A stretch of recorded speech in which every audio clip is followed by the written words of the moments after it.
friends, it's time to read the next two chapters of Merlin Mission number 5, Carnival at Candlelight by Mary Pope Osborne.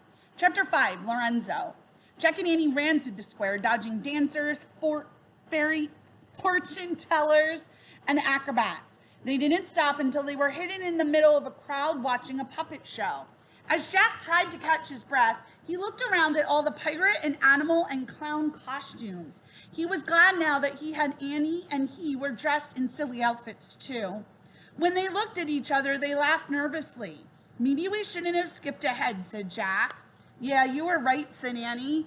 "We should have been more patient. Let's go back to the part about the painter Tiepolo." Jack nodded. "I think we should go to his house," he said. "Maybe he's there after all. Maybe that clown had the wrong information." "I hope so," said Annie. "The clown said Tiepolo lives near the Church of San Felice," said Jack. He pulled out their map and studied it. "Okay, so we're here in St. Mark's Square and we have to get there." He traced the route with his finger. "Got it, let's go. Stay in the shadows in case those guards come looking for us." Jack stuffed the book into his backpack, Annie grabbed his hand, and together they squeezed through the carnival crowd until they came to an alley off the square. The wind was blowing harder as Jack and Annie headed down one shadowy alley, then another. They walked between rows of tightly packed shops, cafes, and houses. As they walked farther from St. Mark's Square, the streets became less crowded.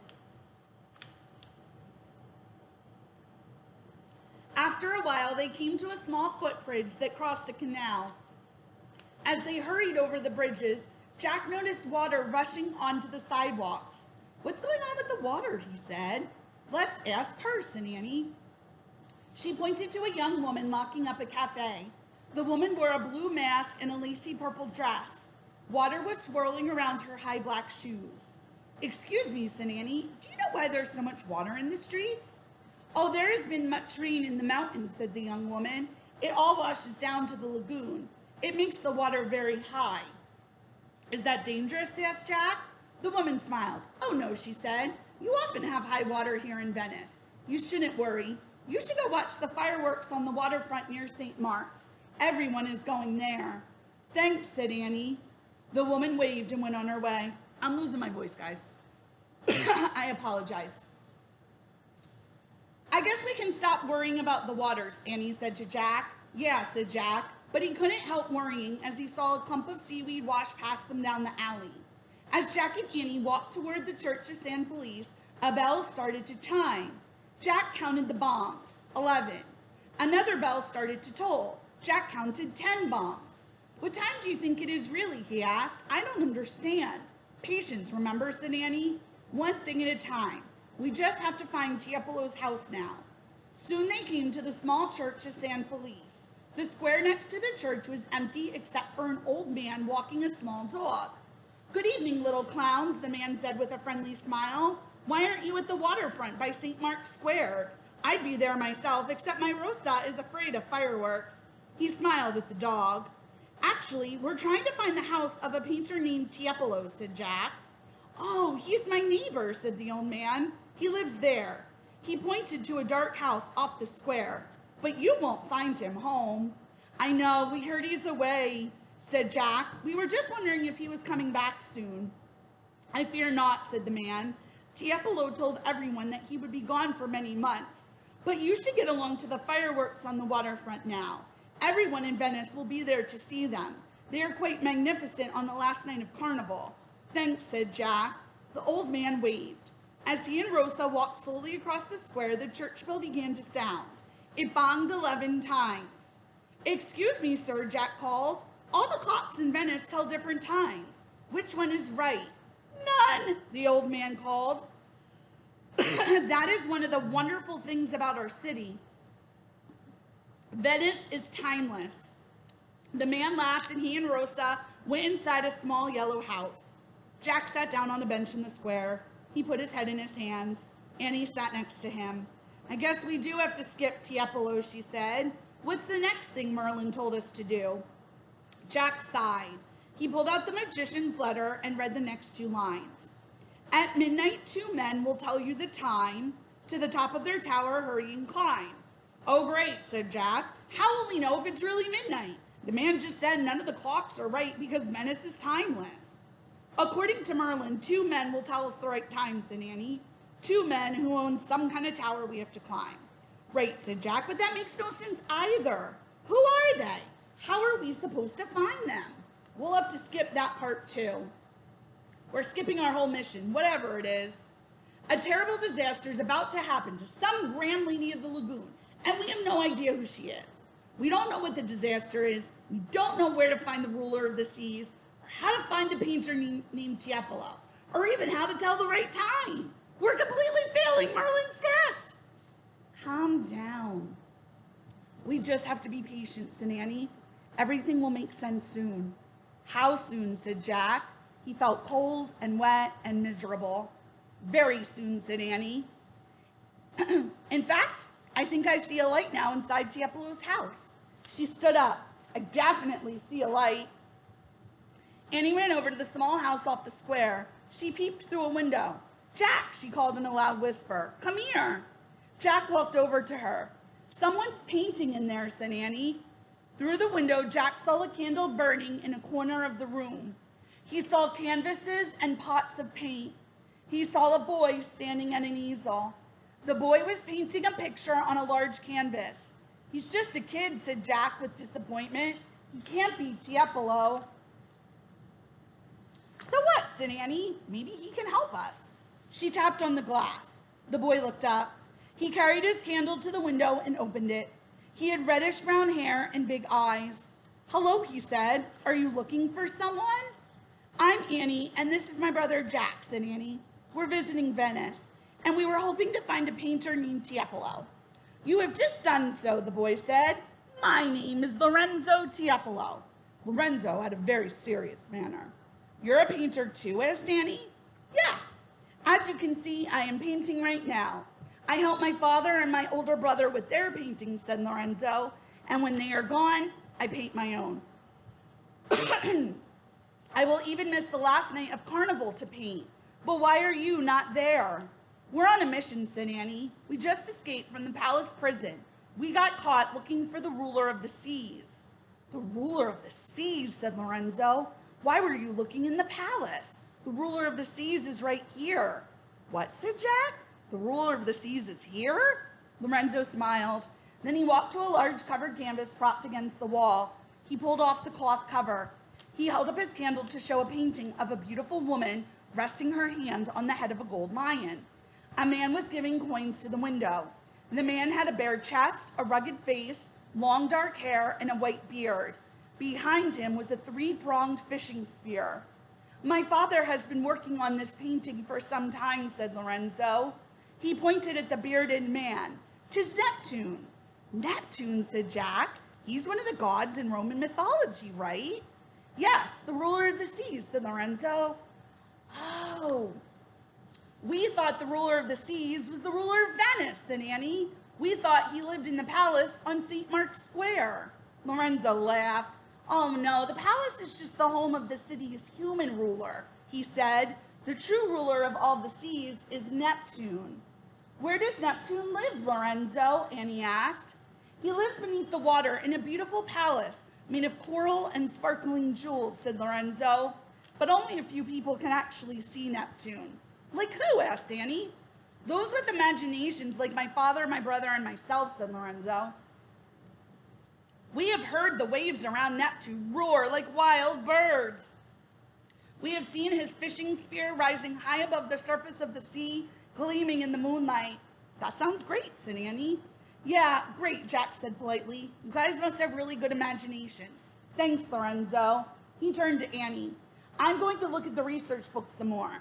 Jack walked back to the bench and pulled out their book. He felt totally discouraged. Neptune wasn't a real person. They'd come to another dead end. Annie stayed by the window.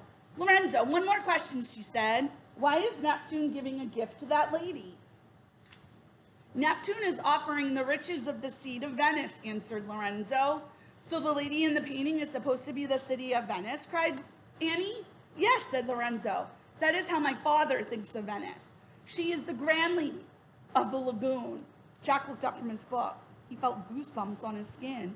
Thanks, Lorenzo, said Annie. You helped us a lot. You are welcome, Annie, said Lorenzo. Good night. Then he closed the window.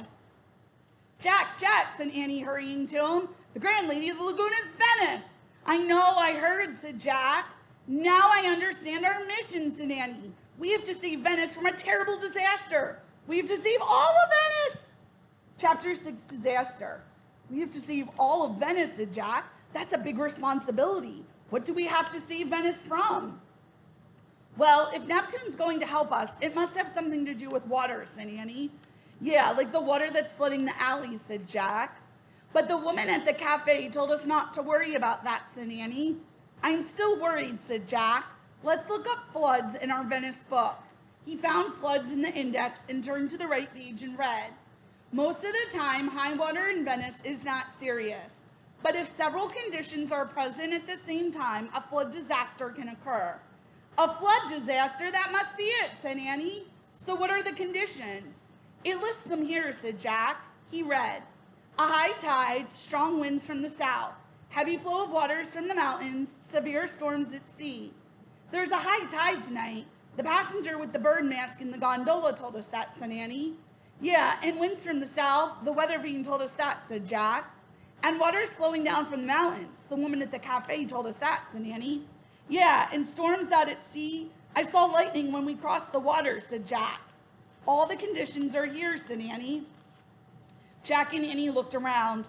Water was now flowing steadily from the alleyways into the small square. It had risen above their ankles. I get it now, said Jack. The water will just keep getting higher and higher until it destroys the whole city, and no one's paying attention.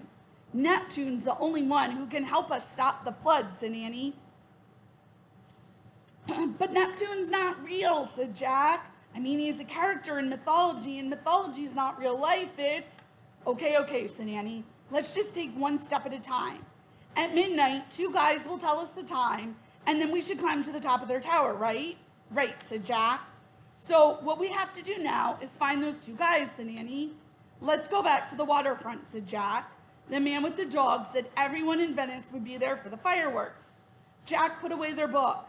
Then he and Annie retraced their steps over the footbridge and back through the alleys.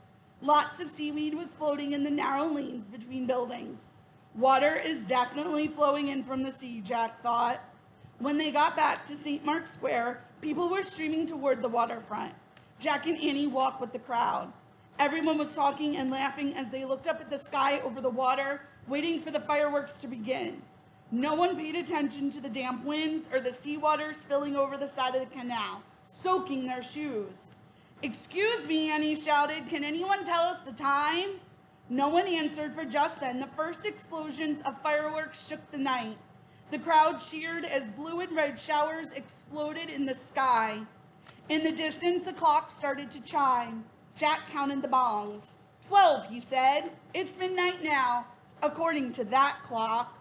More fireworks exploded over the waterfront, and another clock began clanging. This time, Jack counted only 11 bongs. He shook his head. I don't get it, he muttered. Jack looked round at the crowd. Can anyone tell us the real time, he yelled? Is it midnight? Can anyone tell us? No one answered, not even one person, much less 2. Everyone was oohing and eyeing over the dazzling fireworks. Another clock began to sound. This one was much louder than the first 2. Bong! This is hopeless, said Jack. Bong! We'll never know the right time, he said. Bong! Jack, look over there, said Annie. Bong! We'll never find the 2 men with the tower, said Jack. Bong! Jack, look, said Annie. Bong! All of Venice is about to drown in a flood, said Jack. Bong! And everyone's just cheering for fireworks, said Jack. Bong! Jack, look, said Annie. She pointed to the clock tower in St. Mark's Square. Bong! Jack saw a huge bell on top of the tower. 2 bronze statues were holding a club and striking the bell. Bong! The statues were of 2 men. Bong! At midnight, 2 men will tell you the time, said Annie. Bong! The 2 men struck the bell for the 12th time and then stopped. Come on, cried Jack, we have to climb that tower. More fireworks thundered over the canal as Jack and Annie pushed their way back through the crowd. They ran into St. Mark's Square and splashed their way to the tall tower with the two men on top. They ran to the arched entrance of the tower and stepped inside. The air was damp and musty. "Stairs," said Jack. He ran to a dark, winding stairway and started up. Annie followed. They climbed and climbed until they reached the top of the tower. Jack was breathing hard as he pushed open a heavy door that led out onto the bell terrace. The two statues were frozen on either side of the bronze bell. As soon as Jack and Annie stepped onto the terrace, the wind blew their hats off their heads. The air was filled with cracking and hissing sounds. As more fireworks burst through the sky, everyone on the waterfront was clapping and cheering. "What's the next thing Merlin tells us to do to find Neptune?" Annie shouted. Jack pulled out Merlin's letter. Holding it tightly as it flapped in the wind, he read aloud. "The king of the jungle will carry you there, not over land, but high in the air." "The king of the jungle is a lion," said Annie, "so it sounds like we need to find a flying lion." "Right," said Jack, "but where?" "How about that one?" said Annie. She was pointing over the terrace railing. Jack looked down. Standing on the wide edge below was the stone statue of a lion.